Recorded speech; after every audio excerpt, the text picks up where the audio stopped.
देश में माता पिता जीवित देवी और देवता के रूप में पूजे जाते हों, जिस देश में माता पिता साक्षात भगवान के स्तर पर माने जाते हों, उस देश में हमारे बूढ़े माता पिता अपना बुढ़ापा वृद्धाश्रम में काटें। हमारी गांव की भाषा में इसको कांजी हाउस कहते हैं। जैसे अनाथ पशुओं को कांजी हाउस में ले जाकर बंद कर दिया जाता है, ऐसे ही अनाथ माता पिता को अपना बुढ़ापा किसी अनाथाश्रम में काटना पड़े, वृद्धाश्रम में काटना पड़े, वहाँ कोई शांति नहीं मिलेगी। होली और दिवाली आएगी, उनको नाती पोते याद आएंगे, बेटे और बहुएं याद आएंगी। जिस बेटे को जन्म देकर लिखा पढ़ा कर बड़ा किया था, वही बेटा आज हमको घर से बाहर निकाल कर इस वृद्धाश्रम में छोड़ गया। मरते दम तक उनको ये बातें रुलाएंगी। इसलिए बंधुओं, हमारा घर मंदिर बने, हमारा घर तीर्थ बने, हमारा घर आंगन हरिद्वार और वृंदावन बने, काशी और अयोध्या बने, तिरुपति और रामेश्वरम बने, 12 ज्योतिर्लिंग हमारे घर के अंदर विराजमान हो जाएं। ये तब होगा जब घर का वातावरण मंगलमय और आनंदमय होगा। अब ये उपदेश से नहीं होगा। उपदेश बहुत हुए हैं, गली गली में धर्मोपदेशक उपदेश कर रहे हैं, मंदिरों से उपदेश हो रहा है, विद्यालयों से उपदेश हो रहा है, धार्मिक आचार्यों के द्वारा उपदेश हो रहा है। केवल उपदेश से कार्य नहीं चलेगा। रोग का वर्णन करने से रोग दूर नहीं हुआ करता, रोग की औषधि देनी पड़ती है। मैं औषधि लेकर आया हूँ और ये मेरी बनाई हुई औषधि नहीं है, अनुभूत औषधि है, देश के एक बहुत बड़े महापुरुष के द्वारा बनाई गई औषधि है। ये गुरु नानक देव जी के जीवन का सारांश है, ये जीवन का सार तत्व है। उन्होंने जीवन के अंतिम समय में औषधि निर्मित करके सारे विश्व के लोगों को दी थी। उन्होंने कहा था कि जब तक इस देश में संगत और पंगत चलती रहेगी, तब तक इस देश का कोई बाल और बांका नहीं कर सकता। संगत माने सामूहिक भजन और पंगत माने सामूहिक भोजन। दुर्दैव और दुर्भाग्य से ये दोनों हमारे देश और परिवारों से समाप्त हो चुके हैं। हमारे घर आज हाउस हो गए, होटल हो गए। होम चाहिए, घर चाहिए, माँ की ममता से भरा हुआ, पिता की छत्र छाया से ढका हुआ, भाई बहनों के प्यार और दुलार से सराबों और ऐसा घर का रसमय वातावरण चाहिए। हाउस नहीं चाहिए, होम चाहिए, होटल नहीं चाहिए। जैसे गेस्ट हाउस में सुविधाएं हैं, अपने अपने कमरे में सब लोग बंद हैं, वही नौकर ने भोजन दे दिया, वही बर्तन उठाकर ले गया। पड़ोस के कमरे में कौन करहा रहा है, सामने वाले कमरे में कौन दुख दर्दी पड़ा हुआ है, किसी को मालूम नहीं। ठीक हमारे घरों की अवस्था और व्यवस्था लगभग इसी प्रकार की हो चुकी है। बूढ़े माता पिता अपने कमरे में, बहू बेटे अपने कमरे में, छोटे छोटे बच्चे अपने अपने स्टडी रूम में, किसी को किसी से लेना देना नहीं। कौन क्या देख रहा है, कौन क्या पढ़ रहा है, कौन क्या कर रहा है, कौन कहाँ घूम कर आया है, कौन किसको मिलकर आया है, कौन क्या करके आया है, कौन क्या खा कर आया है, कौन क्या पी कर आया है, इसका किसी को न ज्ञान है, न भान है, न होश है। और जब तोते हाथ से उड़ जाते हैं तो केवल रोना बचता है और कुछ बचता नहीं।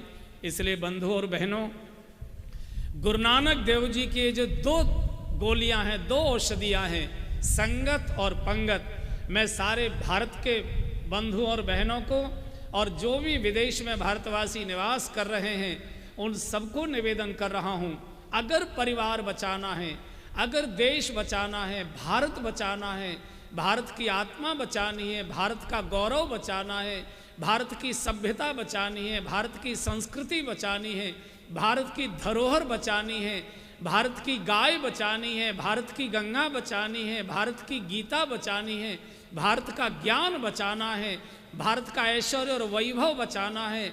और अंत में निवेदन कर रहा हूँ, भारत का अगर अस्तित्व बचाना है बंधुओं और बहनों, तो इस साधु की औषधि का सेवन करिए। और विशेषकर मैं माताओं बहनों से निवेदन कर रहा हूँ, इस टैबलेट को आग्रहपूर्वक परिवार के लोगों को सेवन कराइए। क्योंकि जब परिवार टूटता है तो सबसे बड़ी चोट माँ को लगती है।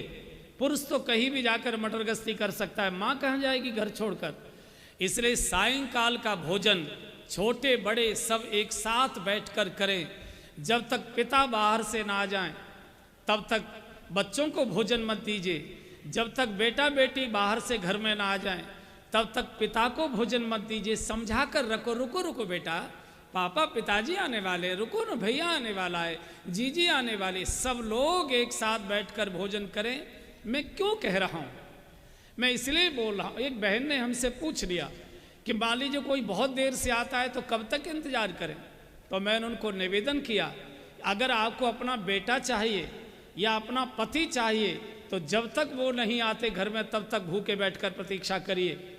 अगर आप उनके आगमन की प्रतीक्षा में एक दिन भूखे बैठेंगे, 2 दिन भूखे बैठेंगे, 3 दिन भूखे बैठेंगे, चौथे दिन वही सारे दोस्तों को और अपनी कंपनी को छोड़कर घर में आ जाएंगे, नहीं पूरा परिवार भूखा बैठा होगा। उनको भी लगना चाहिए कि हमारी प्रतीक्षा में हमारे परिवार में कोई भूखा बैठा है, हमारे घर में हमारी कोई प्रतीक्षा कर रहा है।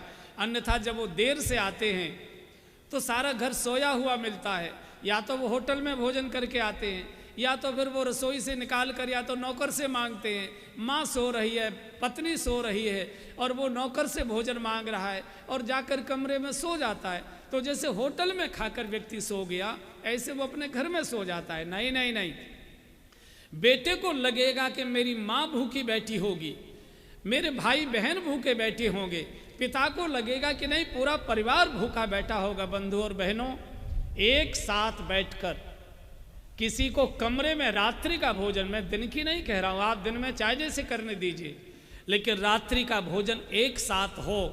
अन्यथा तो कमरे में अगर जो भोजन करेंगे, तकिया के नीचे से क्या निकाल कर पी लिया, अलमारी में से क्या खा लिया, सालों साल पता नहीं लगेगा।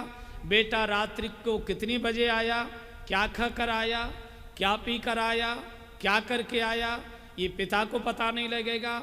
हमारे पिताजी किस कंपनी में हैं, क्या करते रहे, क्या खाते पीते रहे, किनके साथ उठते बैठते रहे, बाल बच्चों को पत्नी को पता नहीं लगेगा। बेटी किसके पास गई थी, किस सहेली के हाथ से आई है, क्या करके आई, माँ को पता नहीं लगेगा। और जब हाथ से चीज़ें निकल जाती हैं तो फिर आंखों के आंसू भी रोक नहीं पाते। और मैं बहुत पीड़ा के साथ बोल रहा हूँ, एक बार अगर रंगीन बोतल हाथ में आ गई, फिर इसको आंसू भी नहीं दूर करा सकते, कोई साधु महात्मा का आशीर्वाद इसको नहीं दूर करा सकता, केवल इसको चिता ही दूर करा सकती है। इसलिए जब एक साथ टेबल पर बैठकर भोजन करेंगे, पिता को भी कुल्ला करके बैठना पड़ेगा, बेटे को भी मुंह धोकर बैठना पड़ेगा। अगर कोई पिता शराब पीकर लड़खड़ाता हुआ आता है और साथ भोजन के बच्चों के साथ भोजन करने के लिए बैठता है, उसकी 5, 6, 7 वर्ष की बिटिया जब पिता को बोलेगी, बाबूजी, पिताजी, पापा जी, आप ये क्या खा कर आए, देखिए आपके मुंह से बदबू आ रही है, हमको आपके पास बैठा नहीं जा रहा, हमसे आपके मुंह से बहुत दुर्गंध आ रही है, पापा जी आप क्या पी कर आए, सांस नहीं ली जा रही, देखो आप गिर जाओगे, आप कांप रहे हो, आपको देखकर मम्मी रोने लग जाती है। जब 7 वर्ष की कोई बिटिया अपने बाप को ये दुत्कारेगी कि आप जो खा पी कर आए हैं पिताजी, अच्छा नहीं लगता, आपके पास हमसे बैठा नहीं जाता है, अगर तनिक भी उसके अंदर पिता के लक्षण होंगे तो या तो मदिरापान छोड़ेगा, अपराध छोड़ेगा, अन्यथा तो उसको कहीं ना कहीं प्राणांत करना पड़ेगा, तीसरी उसके पास कोई रास्ता नहीं मिलेगा। इसलिए बंधु और बहनों, इस पाप को छुड़ाना है, अपराध को छुड़ाना है, तो एक साथ सायंकाल का भोजन। और दूसरे गुरु नानक जी का दूसरा सूत्र था संगत, सामूहिक भजन। ये हमारे घरों से उजड़ गया। ये भारत का नियम रहा था कि सायंकाल परिवार के सभी छोटे बड़े बैठकर थोड़ी देर कीर्तन आरती कोई न कोई भजन किया करते थे। प्रातःकाल हमारी गलियों से देवी और देवता निकला करते हैं और सायंकाल गलियों में लक्ष्मी और नारायण विचरण किया करते हैं। और ये शास्त्र का सिद्धांत है, जिस परिवार में सायंकाल परिवार के सभी छोटे बड़े बैठकर भगवान के नाम का कीर्तन करते हैं, उनके घर में लक्ष्मी नारायण का वास रहता है। लक्ष्मी जी भगवान को हाथ पकड़कर उस घर में ले जाती हैं, बोले इसमें तो आपके नाम का कीर्तन हो रहा है, चलो इसी घर में निवास करेंगे। इसलिए सायंकाल के समय हे ईश सब सुखी हों कोई न हो दुखारी, जब भोजन के लिए बैठें इस स्तुति को गाएं, उसके बाद माताएं भोजन परसें, ऐसा लगेगा कि हमारे घर में स्वर्ग का अवतरण हो गया। बेटा बेटी पिता बाप सब एक साथ बैठकर गाएंगे, बहुत से मतभेद अपने आप दूर हो जाएंगे, कलह क्लेश के कारण अपने आप समाप्त हो जाएंगे, दिन भर के जो गुबार हैं वो अपने आप समाप्त हो जाएंगे, पूरा परिवार का वातावरण आनंदमय होगा। और दूसरी टैबलेट है बंधुओं, एक छोटा सा मैं हवन बता रहा हूँ। भारतीय संस्कृति यज्ञ की संस्कृति है। जन्म से लेकर मरण तक इस हिंदू समाज का कोई भी क्रिया कर्म बिना यज्ञ के पूर्ण होता नहीं है। जन्म के समय यज्ञ होता है, नामकरण के समय यज्ञ होता है, यज्ञोपवीत में यज्ञ होता है, कर्ण छेदन में यज्ञ होता है, विवाह संस्कार में यज्ञ होता है, अंतिम संस्कार जब हमारा होता है तब भी यज्ञ हुआ करता है। भारत की संस्कृति यज्ञ की संस्कृति है। और यज्ञ के प्रारंभ में मैंने बोला था कि हमारा जीवन देवताओं के अधीन है। देव प्रसन्न रहेंगे तो हमारा जीवन आनंदित रहेगा। और देवताओं को प्रसन्न करने का साधन ये हवन है, यज्ञ है। हवन से तन भी पवित्र होता है, हवन से मन भी पवित्र होता है, और हवन से भवन भी पवित्र होता है। और आपको मैंने बार बार ये बात विषय बोला है, आज पुनः निवेदन कर रहा हूँ कि प्रत्येक मनुष्य के शरीर से 4 इंच दूर इस वातावरण में शुभ और अशुभ आत्माएं आती हैं और जाती हैं। इनमें भूत प्रेत और पिशाचों की भी होती हैं, इनमें देवी देवताओं की और ऋषि मुनियों की भी होती है। ध्यान दीजिए, जिस घर में अशुभ आत्मा आ जाती है उस घर में शुभ कार्य नहीं होने देती, कोई न कोई अड़ंगा लगा देगी। और जिस घर में शुभ आत्माएं आ जाती हैं, लाख कोई दुश्मनी करे आपका कोई बिगाड़ नहीं सकता। उस समय कोई न कोई दैवी आत्मा किसी न किसी रूप में आपकी सहायता करने आएगी। तब तब प्रभु धरि विविध शरीरा, हरई कृपानिधि सज्जन पीरा। तो इन अशुभ आत्माओं को भगाने के लिए और दैवी आत्माओं को बुलाने का साधन है हवन। जैसे नीचे हेलीपैड से उठा हुआ धुआं देखकर पायलट हेलीकॉप्टर को नीचे उतार देता है, ऐसे ही जिन घरों से हवन का धुआं उठता हुआ दिखाई देता है, देवताओं के विमानों के पायलट देवताओं के विमानों को उसी आंगन में उतार दिया करते हैं। देवताओं को प्रसन्न करने का, बुलाने का सबसे सरल साधन है हवन। कैसे करना है? एक तो ये रोज नहीं करना, केवल पूर्णमासी और अमावस्या को करना है। पूर्णमासी देवताओं की मानी गई है, अमावस्या पितरों की मानी गई है। देवताओं के आशीर्वाद से घर के संकट कटते हैं, घर मंगलमय और आनंदमय होता है। और पितरों के आशीर्वाद से घर में संतान आती है और संपत्ति आती है। इसलिए केवल इन 2 तिथियों को करें। कई माताएं बहनें कहती हैं कि बच्चे नहीं बैठ सकते, उनको विद्यालय जाना पड़ता है। सामान्यतः आधी से अधिक अमावस्या और पूर्णमासी किसी न किसी छुट्टी के दिन आती है। होली है, दिवाली है, शरद पूर्णिमा है, कार्तिक पूर्णिमा है, पित्रा अमावस्या है। और जो शेष बस्ती हैं उनमें भी इतवार आदि कई बार आ जाता है। 2-4 ऐसी होंगी जिनमें थोड़ी कठिनाई आएगी, लेकिन अगर आपने ये तय कर लिया तो वो फिर छुट्टी के बिना छुट्टी ना होने के बाद भी वो हो सकता है। तो ये छोटा सा हवन जरूर करें। आज हमने ये कराया है, पत्रक में वो लिखा हुआ है 24 गायत्री मंत्र, जिसमें 6 आहुति पहले घी से डाल दें ताकि अग्नि प्रकट हो जाए। 18 सामग्री के साथ 3 चौपाइयाँ। जय विदनाथ हो हित मोरा, करहूँ सुबेग दास में तोरा स्वाहा, मंगल भवन मंगलहारी, द्रवौ सु दशरथ अजिर बिहारी स्वाहा, दीन दयाल विरद संभारी, हरौ नाथ मम संकट भारी स्वाहा। और 16 महामंत्र हरे राम राम राम हरे हरे, हरे कृष्ण कृष्ण कृष्ण हरे हरे स्वाहा। ऐसी 16 आहुति। और 2 महामृत्युंजय के ओम त्रयंबकम यजामहे सुगंधिम पुष्टिवर्धनम उर्वारुकमेव बंधनात् मृत्युर्मुक्षीय मामृतात् स्वाहा। और बाद में प्रसाद चढ़ा दीजिए ओम अग्नये स्वाहा। और श्री रामचंद्र कृपालु भज, ये पूरी स्तुति गाइए। हे ईश सब सुखी हों, ये स्तुति गाइए। 15 मिनट के इस हवन के कार्य से आपके घर में दैवीय सुगंध का वास हो जाएगा। आपको कुछ दिनों में लगने लगेगा कि मेरे परिवार में देवताओं का वास हो गया, परिवार का वातावरण में आमूल चूल परिवर्तन हो गया। लेकिन मुश्किल ये है कि हम बातें सुनते तो हैं, संतों की बातें बड़ी श्रद्धा से सुनते हैं, तालियां भी बजाते हैं, प्रणाम भी कर देते हैं, दक्षिणा भी चढ़ा देते हैं, लेकिन सटकते नहीं हैं।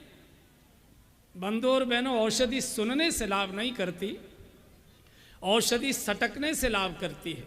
आज इस देश की जो दुर्दशा हो रही है उसका सबसे बड़ा कारण है कि मनुष्य चाहता तो है शुभ हो, चर्चा भी शुभ करता है, लेकिन शुभ को करने का उसके मन में संकल्प नहीं है, और बिना संकल्प के जीवन की सोई ऊर्जा कभी जगा नहीं करती। जब मनुष्य संकल्प लेता है, आपने देखा होगा, आपने रामलीलाएं देखी हैं, आपने रामचरितमानस की कथाएं सुनी हैं, आप अपने घर में रामचरितमानस का पाठ भी करते हैं, आप पूरा लंका कांड पढ़कर देखिए। हनुमान जी ने जब युद्ध किया है भगवान के साथ रावण से, तो पूरे युद्ध में हनुमान जी के हाथ में कहीं गदा नहीं मिलेगी आपको, हर समय गदा उनके हाथ में रहती थी। लेकिन जब वो युद्ध करने आए तो गदा लेकर नहीं आए। हनुमान जी ने जितने राक्षसों को मारा है मुक्के से मारा है, मुष्ट प्रहार हनत सौ भागे, मुठ्ठिका एक महाकपिहनी। मुष्टिका क्या है? मुष्टिका संकल्प का प्रतीक है। मनुष्य जब कोई संकल्प बोलता है तो मुष्टिका उठाकर निश्चरहीन करो मैं भुज उठाए प्रणकीन। भगवान ने भी जब संकल्प लिया था तो मुट्ठी बांधकर हाथ उठाकर निश्चरहीन करो मैं भुज उठाए प्रणकीन, सकल मुनिन के आश्रमन जाए जाए सुख दीन। तो जीवन में संकल्प चाहिए, बिना संकल्प के शक्ति प्रकट होती ही नहीं है। हमारा विभीषण जैसा स्वभाव हो गया। विभीषण मंदिर भी बनाए हुए थे, लक्ष्मी नारायण हर मंदिर तहाँ भिन्न बनावा। विभीषण के घर के द्वार पर रामायुध अंकित ग्रह, भगवान के चिन्ह उसके द्वार पर अंकित थे। तुलसा महारानी का नव तुलसी का वृंद था, देख हर्ष कपराए। हनुमान जी गदगद हो गए, इतना बड़ा राम भक्त, लक्ष्मी नारायण का मंदिर है, भगवान के आयुधों के चिन्ह अंकित हैं, तुलसा महारानी विराजमान हैं। प्रातःकाल उठाए तो राम राम ते सुमिरन कीना। ओहो, ये तो प्रातःकाल उठकर भगवान के नाम का सुमिरन भी करता है, जरूर भगवत भक्त है, और ये तो साधु जैसा लगता है, और साधु तो हो न कारज हानि। हनुमान जी ने जब परिचय किया, विभीषण के दरवाजे को खटखटाकर उसके घर में प्रवेश हो गया, सारी राम कथा सुना दी। और जब विभीषण के सामने हनुमान जी ने प्रस्ताव रखा, भैया चलो अब देखी चाहे जानकी माता, चलो माँ का दर्शन करें, तो वो जो राम भक्त विभीषण था, वो जो मंदिर निर्माण करने वाला, पूजा पाठ करने वाला विभीषण था, उसने रास्ता बता दिया। जुगत विभीषण सकल सुनाई। ऐसा करो, मेरे पास तो अभी समय नहीं है, मुझे तो बड़ा काम है, अभी कचहरी भी जाना है, फिर कैबिनेट की मीटिंग भी है, फिर जरा ऐसा है वैसा, ऐसा करो आप चले जाओ, ऐसे सीधे जाओगे, फिर बाएं मुड़ना, फिर चौराहा पड़ेगा, फिर दाएं। युक्ति निकाल दी। और हम सब लोगों की यही दशा है, हम सब दूसरों को युक्तियां बताने में लगे हैं, स्वयं झाड़ियों में उलझे हैं, दूसरे को रास्ता बता रहे हैं। हम स्वयं अनाचार की कीचड़ में डूबे हैं, दूसरे को सदाचार का उपदेश कर रहे हैं। हम स्वयं दुर्गुणों में खड़े हैं और बाल बच्चों को सदुपदेश कर रहे हैं, अच्छे अच्छे सद्गुणों की बातें बता रहे हैं। हमारी बातों का कोई प्रभाव इसलिए नहीं हो रहा है कि हम स्वयं झाड़ी में खड़े हैं, हम स्वयं गड्ढे में गिरे हुए हैं और दूसरे को शिखर का रास्ता बता रहे हैं। और ऐसे विभीषणों को अंत में रावण की लात ही खानी पड़ती है, तब कहीं होश आया करता है। बंधु और बहनों, पाप की लात न खानी पड़े, दुष्ट की लात न खानी पड़े, मोह की अपराध की लात न खानी पड़े, उससे पहले मैं निवेदन कर रहा हूँ कि संत की बात स्वीकार कर लीजिए, तो भगवंत की याद आपको लग जाएगी। जब तक संत की बात नहीं सटकेंगे तब तक जीवन का मार्ग मिलेगा नहीं। आज देश का जो दुर्हाल हो रहा है, इसका सबसे पूरा देश संकोच लगता है। टीवी खोलिए तो, अखबार खोलिए तो पूरा देश ऐसा लगता है जैसे बड़े बड़े लोग भ्रष्टाचार की सड़े हुए गड्ढे में डूब चुके हों। किसी के प्रति कोई सम्मान बचा नहीं, किसी के प्रति कोई भरोसा बचा नहीं। जिनको कहते थे बहुत अच्छे हैं, बड़े चरित्रवान हैं, बड़े परोपकारी हैं, बड़े देशभक्त हैं, बड़े सदाचारी हैं, बड़े प्रामाणिक हैं, बड़े समर्पित हैं, वो नाक तक डूबे हैं भ्रष्टाचार में। लाखों लाख का नहीं, अरबों खरबों का अब तो वो गिनती कंप्यूटर भी शायद कर पाए, मुझे तो लगता नहीं। कितना करोड़ों अरबों खरबों रुपया इस देश की गाढ़ी कमाई का, गरीब लोगों के खून और पसीने की कमाई का पैसा विदेशों की बैंकों में कैद पड़ा है, बंद पड़ा है, जिसका कोई उपयोग नहीं हो रहा है। इस देश का संचालन करने वाले बड़े बड़े कहे जाने वाले महापुरुष भ्रष्टाचार में आकंठ डूबे हुए हैं। राजा जैसे लोग, जिनका लोग दर्शन करते थे, उनको जेल में जाना पड़ रहा है। अपराधी प्रवृत्तियों में लोग डूबे हैं। सत्ता का संचालन करने वाले लोग देश के साथ गद्दारी कर रहे हैं। देश के संविधान की कसम खाने वाले लोग देश के साथ द्रोह कर रहे हैं। ऐसी स्थिति से देश में हो गई। पूरा देश जैसे रिश्वती हो गया हो, पूरा देश जैसे बेईमान हो गया हो, पूरा देश जैसे मिलावटखोर हो गया हो, पूरा देश जैसे लुटेरा हो गया हो, पूरा देश जैसे अनाचारी और दुराचारी हो गया हो। 2-2 वर्ष की कन्याएं जिस देश में सुरक्षित नहीं हैं, बूढ़े लोग अपने बुढ़ापे के बंगले में सुरक्षित नहीं हैं। कौन इस देश में सुरक्षित होगा? उसका कारण ये है कि हम सदाचार पर प्रवचन तो करते रहते हैं, लेकिन सदाचार का पालन नहीं करते। उसका परिणाम ये होता है कि सदाचार पुस्तकों में रह जाता है, मंचों के भाषणों पर रह जाता है, लोगों की तालियों में चला जाता है, साधुओं के वाणी पर आ जाता है, जीवन के आचरण और व्यवहार से दूर हो जाता है। उच्चारण में सदाचार है, आचरण में सदाचार नहीं है। जबान पर सदाचार है, जीवन पर सदाचार नहीं है।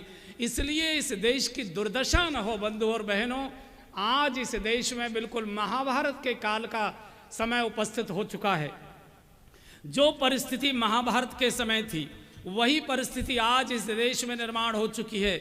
उस समय भी इस देश का राजा अंधा था और दुर्भाग्य से रानी ने भी अंधा बनने का एक नाटक कर लिया था, अपनी आंखों पर पट्टी बांध ली थी। इसी का दुष्परिणाम हुआ कि भारतीय संस्कृति रूपी द्रौपदी को भरी राजसभा में नग्न किया गया।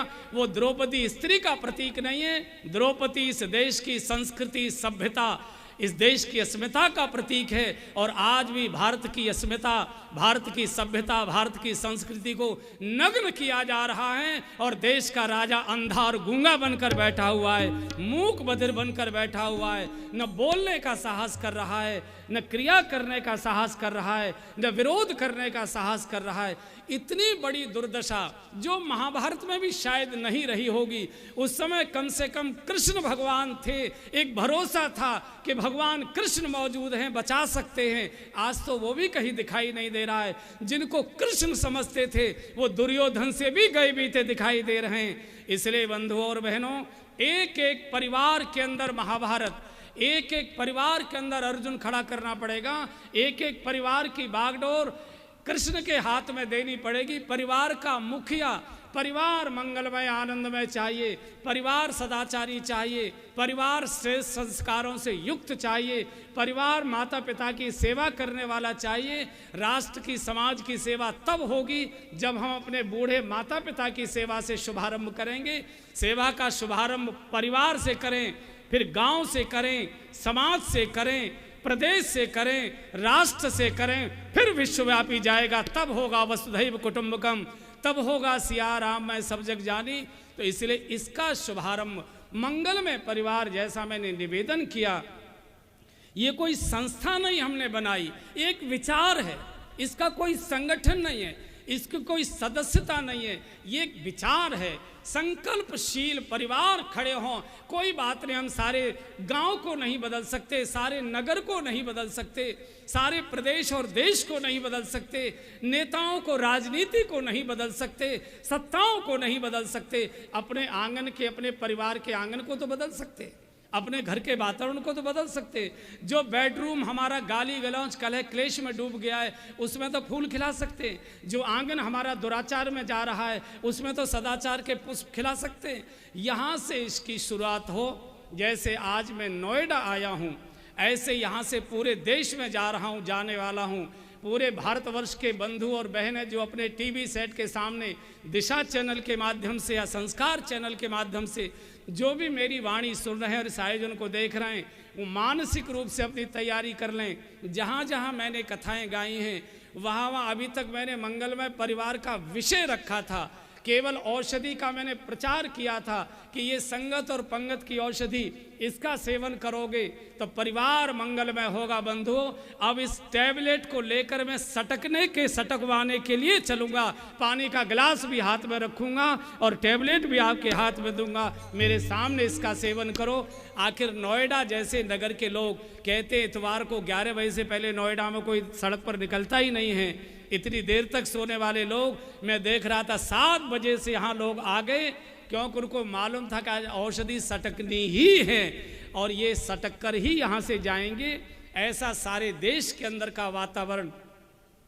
जब जिस गांव में 50-50, 40-40, जिस नगर में 100-100, 200-200 परिवार यज्ञ करने वाले, 100-100, 200-200 भी परिवार अगर खड़े हो गए, सायंकाल किसी गली से निकल जाएं तो उस गली के किसी न किसी घर से हे ईश सब सुखी हो कोई न हो दुखारी, ये मंगलमय स्तुति सुनाई पड़ जाए तो व्यक्ति को लगना चाहिए, तो हमारे यहाँ भी होनी चाहिए। उस समय हमारे घर में आया हुआ रिश्तेदार अगर इस हवन में बैठ गया, स्तुति को गा गया, तो वो भी अपने घर के अंदर दीपक जलाएगा। ये तो मेरे आंगन में भी पुष्प खिलना चाहिए। हमको भी बताओ, धीरे धीरे धीरे धीरे परिवार से, समाज से, राष्ट्र से, अंतर्राष्ट्र, ये पूरा का पूरा वातावरण एक चैन है, एक पूरा चैनल है जिसका शुभारंभ आज नोएडा के द्वारा हो रहा है। हालांकि इसकी छोटी शुरुआत बानगी दिल्ली प्रीति विहार से हो चुकी थी, लेकिन इसका जो बड़ा रूप आज का शुभारंभ ये नोएडा से हुआ है। बंधुओं और बहनों, मैं पूरे देश के बंधुओं से निवेदन कर रहा हूँ कि इस समय महाभारत जैसी अवस्था, बड़े बड़े लोग इस समय अत्याचार, अनाचार, भ्रष्टाचार के सामने या तो सिर झुकाकर बैठे हैं, या तो आंख बंद करके बैठे हैं, या तो होठ सिल कर बैठे हैं।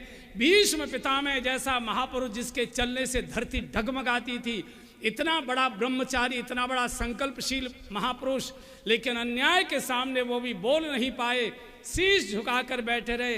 द्रोणाचार्य जैसे महापुरुष चीखती रही द्रौपदी राजसभा के अंदर, द्रोणाचार्य विरोध नहीं कर पाए। कर्ण हंसता बैठा रहा सूर्य का ज्ञान का पुत्र होने के बाद भी। और आज स्थिति लगभग सारे देश की वही बनी हुई है। कोई बोलने को तैयार नहीं, कोई होठ खोलने को तैयार नहीं, कोई विरोध करने को तैयार नहीं, कोई संघर्ष मोल लेने को तैयार नहीं। कारण क्योंकि हम सब कहीं न कहीं डूबे हैं। कहीं मैंने आवाज़ उठाई, मेरे ऊपर छापा न चढ़ जाए, चूँकि मैंने भी अनीति का पैसा कमाया है, मैं भी नंबर 2 का काम कर रहा हूँ, मैं भी कहीं न कहीं गलत जगह फंसा हुआ हूँ, मेरे अंदर भी कहीं न कहीं दुर्गुण हैं। ये अवस्था आज लगभग सारे देश की है। इसलिए आज भ्रष्टाचारियों के खिलाफ कोई कार्रवाई नहीं हो पा रही, चूँकि जांच करने वाले भी भ्रष्ट हैं, निर्णय लेने वाले भी भ्रष्ट हैं, निर्णय देने वाले भी भ्रष्ट हैं। अब इस देश का कोई और बड़ा दुर्भाग्य हो सकता है कि सुप्रीम कोर्ट के चीफ जस्टिस को भी भ्रष्टाचार के केस में और सफाई देनी पड़ रही है, उसके ऊपर भी केस आने जा रहा है। इस देश के सेना के बड़े बड़े अधिकारी भी भ्रष्टाचार के अंदर डूब गए। इससे बड़ा और कोई दुख दर्द का समाचार भारत के भविष्य के लिए हो सकता है क्या? इसलिए बंधुओं, बड़े लोगों से आशा छोड़ो, बड़े लोग नहीं बचा पाएंगे। अब छोटे परिवार से शुभारंभ करिए। हम दो हमारे दो। आज का धर्म तो उलट गया। मात पिता बालकन बुलावें, उदर भरें सोई धर्म सिखावें। हम बच्चों को अब तक शिक्षा देते आए थे, बेटा अपना पेट भरो। अरे पेट तो कुत्ते भी भर लेते हैं, पेट तो गधे भी भर लेते हैं, पेट तो पशु और पक्षी भी भर लेते हैं। मनुष्य तो परमात्मा को भरने के लिए पैदा हुआ है, सद्गुणों को भरने के लिए पैदा हुआ है, मोक्ष को भरने के लिए पैदा हुआ है, शुभ को भरने के लिए पैदा हुआ है। इसलिए मेरा निवेदन है, मैं पूरे देश को उपदेश नहीं कर रहा, लेकिन जो मंगलमय परिवार की परिधि में आकर बैठे हैं उनसे मैं अवश्य निवेदन कर रहा हूं, बहुत विनम्रता के साथ। हम अपने बच्चों को कहें, बेटा पेट भरे न भरे, एक समय भूखे रह जाओ, लेकिन धर्म बचना चाहिए, संस्कृति बचनी चाहिए, हिंदुत्व बचना चाहिए, गाय बचनी चाहिए, गंगा बचनी चाहिए, इस देश का गौरव बचना चाहिए, इस देश की सभ्यता बचनी चाहिए, इस देश का अस्तित्व बचना चाहिए। कोई बात नहीं, पेट न भरा कोई बात नहीं, लेकिन भारत अगर भरा पूरा रहेगा उसमें हमको भी आनंद मिलेगा।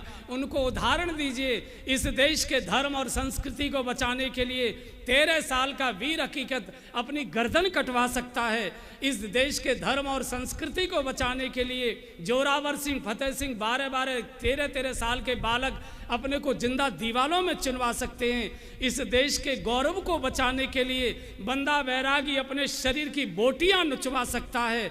इस देश के गौरव, धर्म और संस्कृति को बचाने के लिए गुरु तेग बहादुर अपने को आरे से चिरवा सकते हैं। भाई मतीदास अपने शरीर को बलिदान करा सकते हैं। बेटा, बलिदान का समय नहीं है, केवल स्वाभिमान की आवश्यकता है। अपना स्वाभिमान नहीं गिरना चाहिए, बलिदान देने की आवश्यकता नहीं पड़ेगी। ये स्वाभिमान, हमने हिंदू परिवार में जन्म लिया है, हम राम और कृष्ण की संस्कृति के पोषक और वाहक हैं। उन्होंने अन्याय और अत्याचार के सामने शीश नहीं झुकाया था। निश्चरहीन करो मैं भुज उठाए प्रणकीन, ये भगवान राम का उद्घोष था।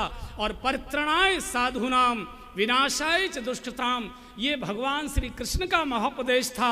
हम उनके वंशज हैं, उनकी मूर्तियां हमारे घर में हैं, उनकी पूजा हम करते हैं, उनकी आरतियां हम गाते हैं। इसलिए इनको ध्यान में रखकर अपना परिवार, अपना धर्म, अपनी संस्कृति, अपनी सभ्यता, अपना गौरव, अपना अस्तित्व, ये कैसे सुरक्षित हो, यहाँ से शुरुआत करिए। मैं बहुत बड़ी बड़ी बातों में विश्वास नहीं करता।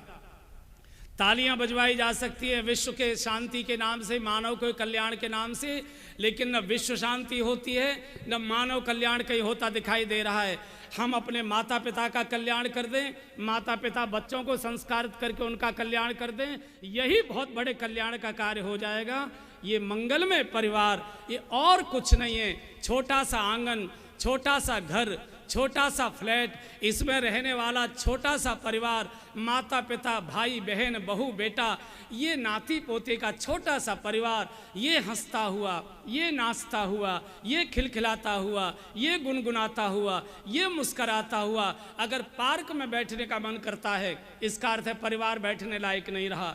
वृद्धाश्रम में जाना, इससे बड़ा कोई हमारे परिवार पर कलंक नहीं आ सकता। जो यहाँ जवान बहुएं और बेटे बैठे हैं, देश भर में भी जो मेरी बात को सुन है, मेरी प्रार्थना में जानता हूँ कि बूढ़े माता पिता की कई बार व्यवहार और वाणी बेटे और बहुओं की नाक में दम कर देता है, ये भी मुझे मालूम है। ऐसा नहीं है कि केवल बेटे और बहुओं का ही दोष है, ये बूढ़ी माता और बूढ़े पुरुष भी कई बार जड़ता के कारण से, अपनी जड़ मान्यताओं के थोपने के कारण से घर में कलह और क्लेश का कारण बन जाते हैं। मैं उनको भी निवेदन कर रहा हूँ, मन थोड़ा बड़ा बनाइए। सास के रूप में जो माताएं विराजमान हैं, उनसे मेरी प्रार्थना है, हमारे घर में बहू नहीं आई है, हमारी बेटी है। अगर हमारी बेटी देर से सोकर उठती है, हमको बुरी नहीं लगती, और बहू अगर देर से सोकर उठती है तो हम 10 तरह की बात बोलने लगते।